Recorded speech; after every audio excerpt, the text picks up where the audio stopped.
টাঙ্গাইলের ঘাটাইলে pickup van মোটরসাইকেলের মুখোমুখি সংঘর্ষে উপসহকারী কৃষি কর্মকর্তা সহ 2 জন নিহত হয়েছে।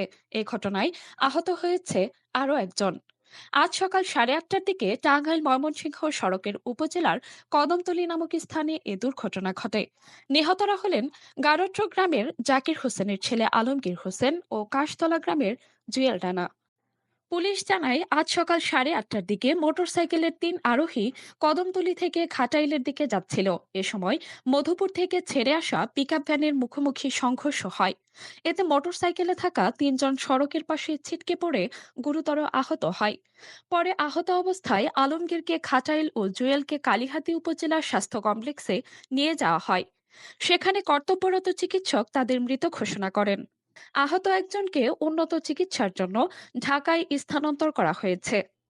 ঘাটাইল থানার ওসি আব্দুস সালাম মিয়া জানান, লাশ হাসপাতালে রয়েছে, চালককে আটক করা হয়েছে, পিকআপ ভ্যানটি উদ্ধার করে থানায় নিয়ে আসা হয়েছে। এ ঘটনায় আইনগত ব্যবস্থা প্রক্রিয়াধীন বলেও জানান তিনি।